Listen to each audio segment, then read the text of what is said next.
This content may not be suitable for all audiences. Listener discretion advised. When he made it to the door, he wanted to gag. An extremely heavy smell of nickel was in the air. The stench poured out, becoming nearly unbearable. The man and the room remained shrouded in darkness, so he couldn't see anything. Everything about the job was raising red flags. The group approached us again. They tried to split us apart by talking to us individually, and they kept asking my friends for their numbers. From Killer Podcasts. True tales of horror, bizarre happenings, unexplainable events. This is Disturbed.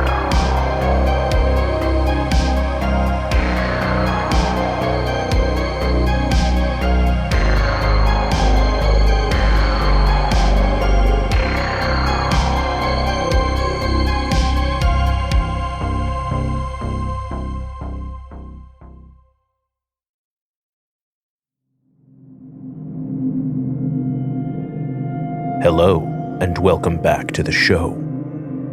This week we have 3 true stories that will make your skin crawl. So sit back, listen closely, and dive into the horror. In our first story, an old man offers kindness, but he's hiding something. Narrated by Dacey Else from Reddit user AnySecret7337.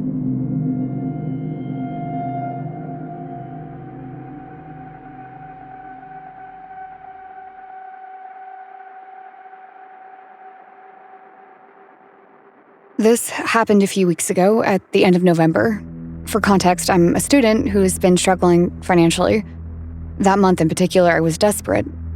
I had barely 10 pounds in my bank account and was also looking for a new place to live because of complicated family matters.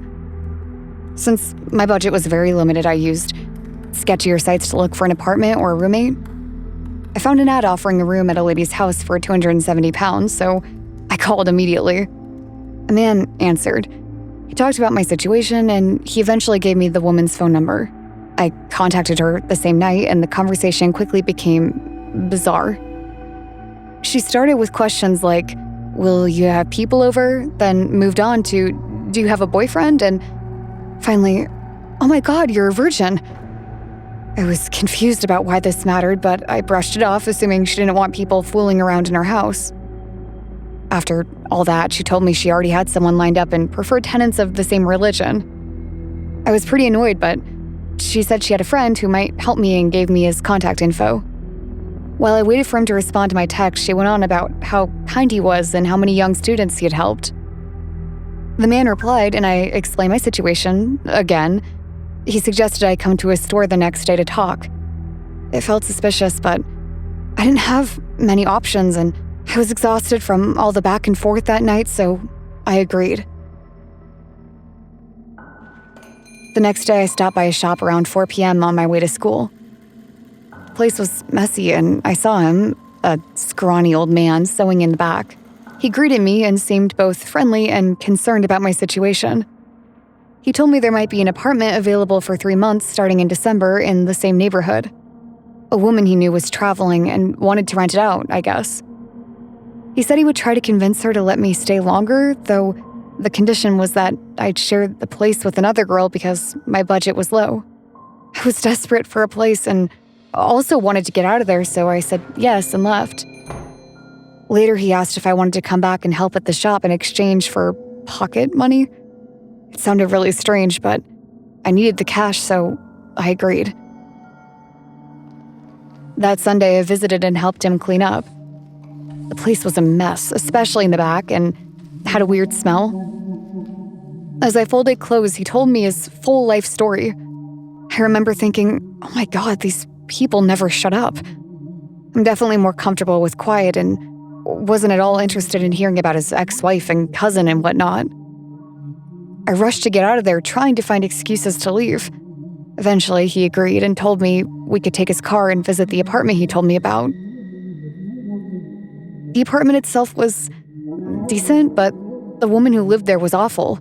She was so rude that interacting with her was insufferable. At the end of the tour, she literally pushed me out of the door.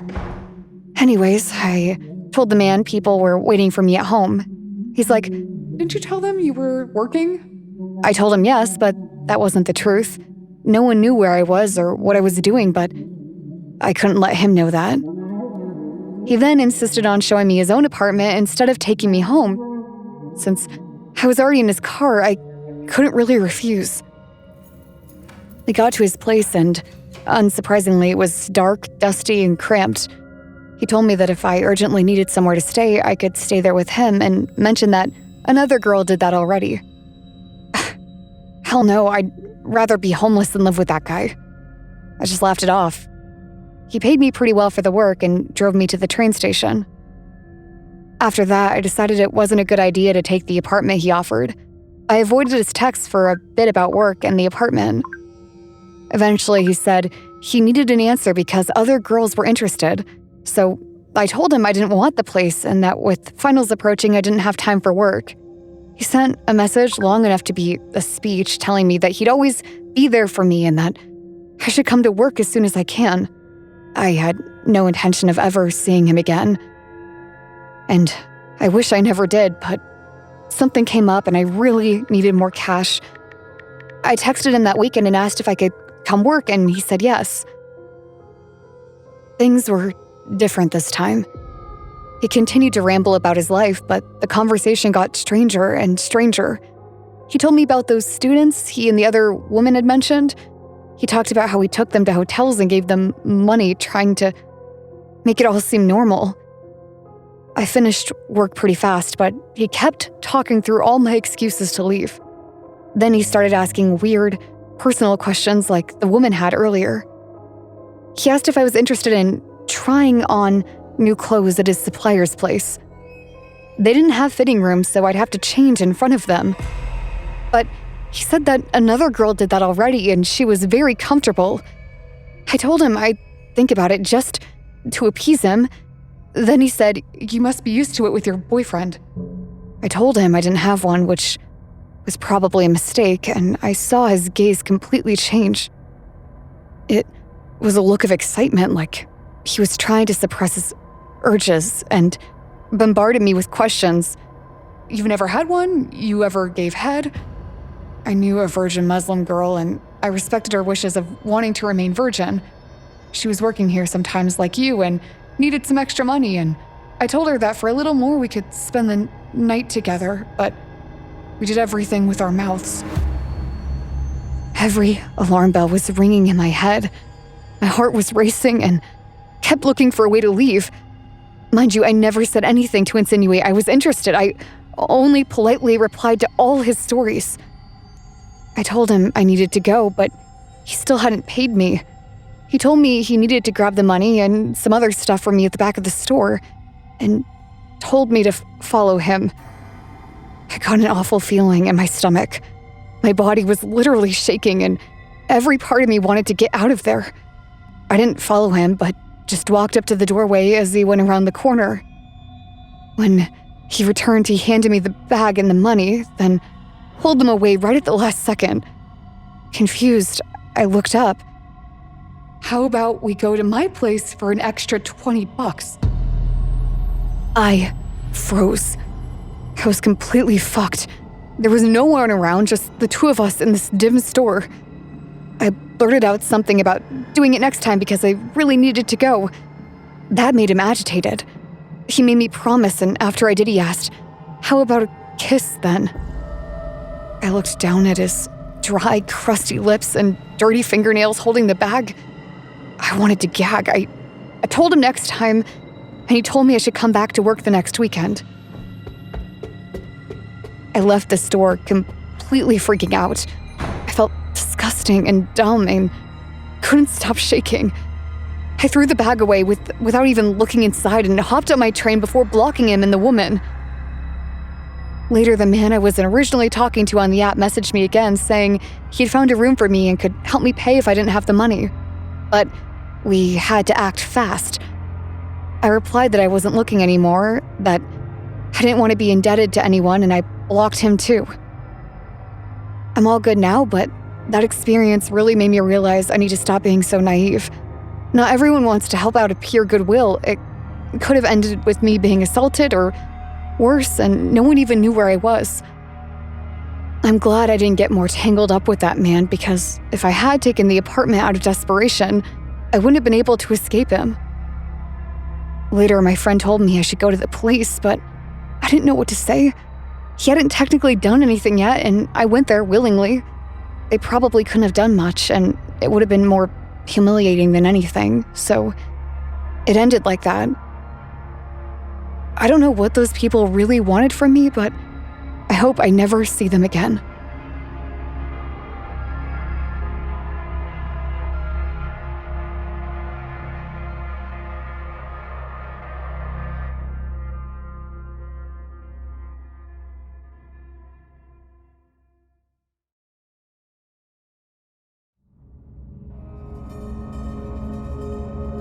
Welcome back to Disturbed. Next, a routine delivery leads to a violent discovery. Narrated by Bodhi Crowe from an anonymous Reddit user.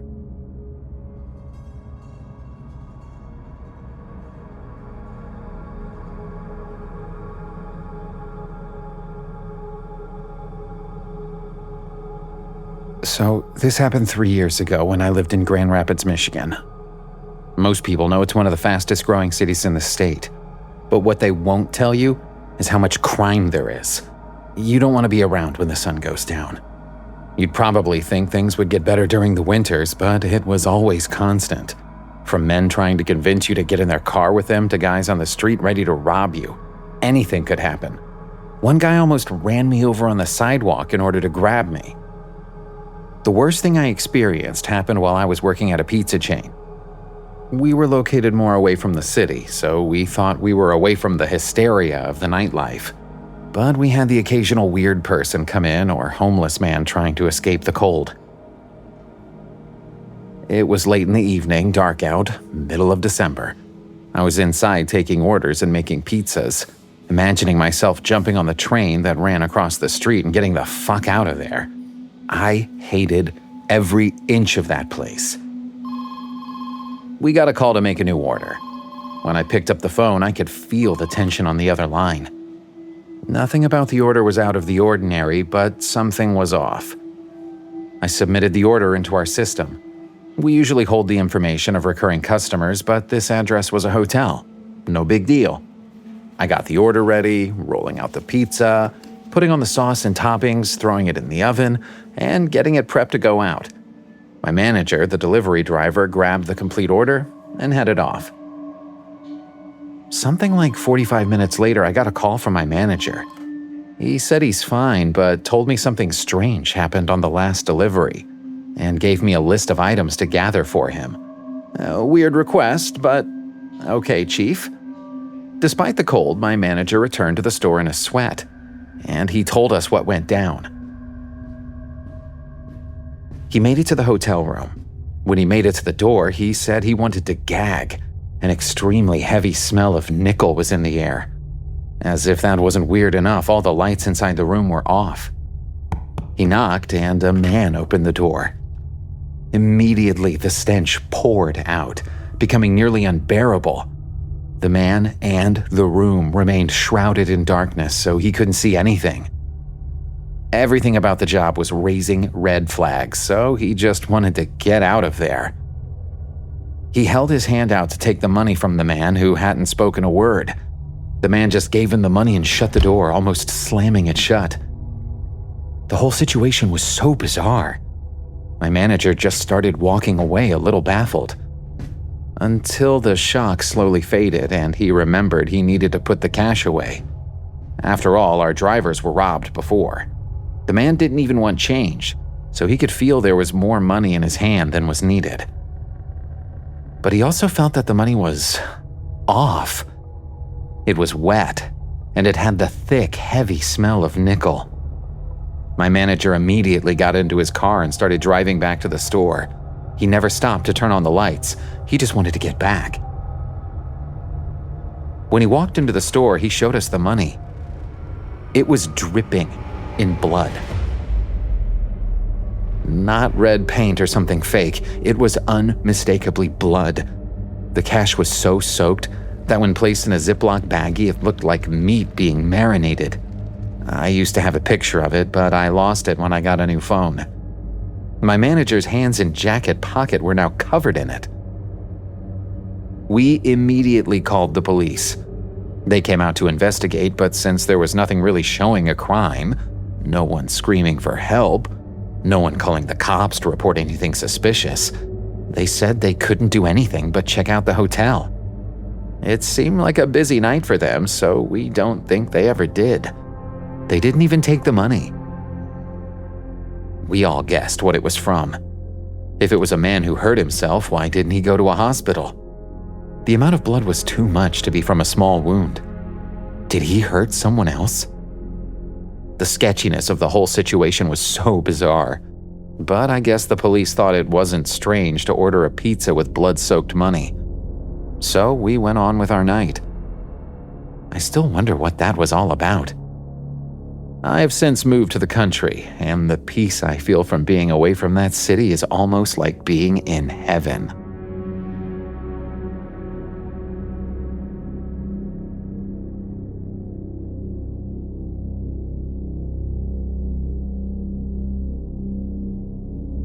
Disturbed will return in a moment.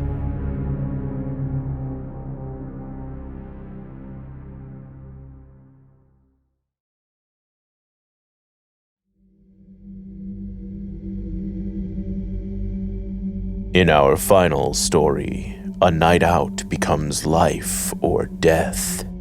Narrated by Pat Miller from Reddit user NecessaryAsk2331.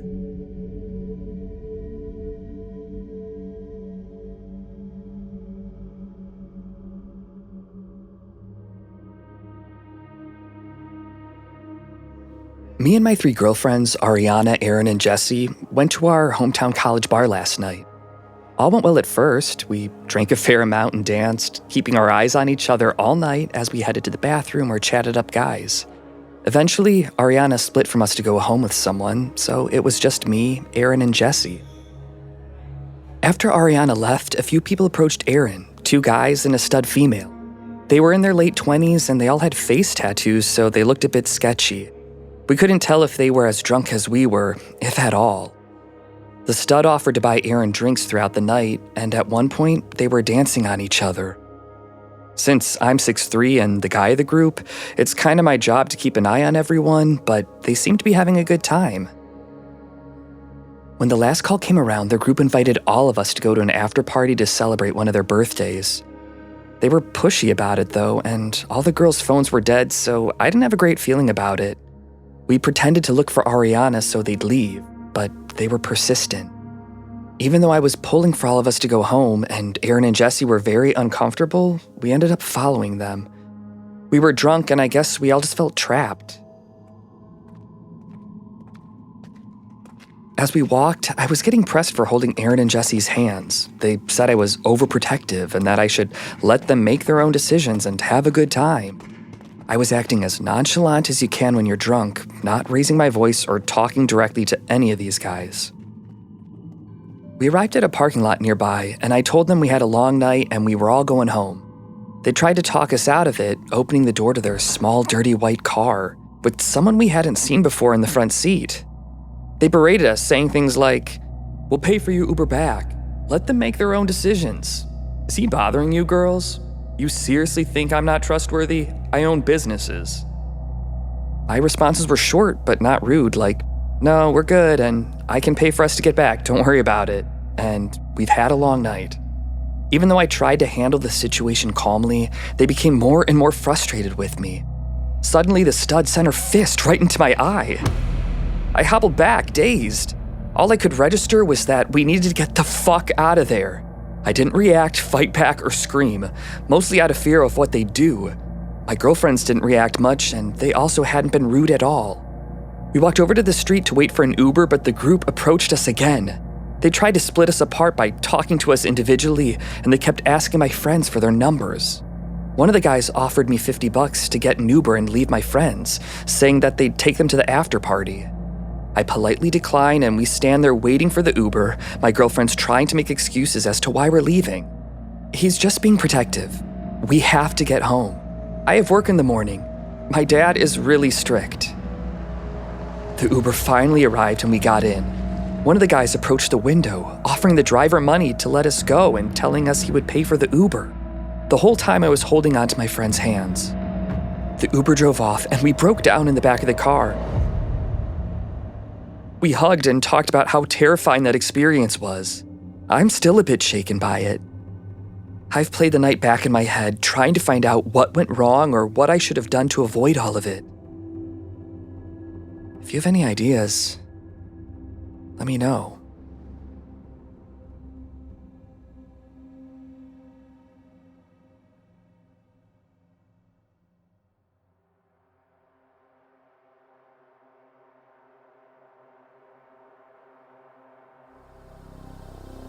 Want more Disturbed? Check out our Patreon for member-exclusive content, early merch access, and other cool perks. I'm your host, Doug Bailey, and this has been Disturbed, a production of Killer Podcasts and part of the Evergreen Network. For more paranormal and true crime shows, visit killerpodcasts.com. Follow our social channels at Disturbed Podcast on Instagram or Disturbed_pod on Twitter. If you enjoyed the show, please consider subscribing and reviewing on your favorite listening platform. Share your own true horror story at disturbedpodcast.com. Music by Epidemic Sound and by Carl Casey at White Bat Audio. Our producer is Declan Roars. Audio engineering by Nathan Corson, Will Pritz, and Sean Rule Hoffman. Executive producer Bridget Coyne. Until next time, stay safe out there.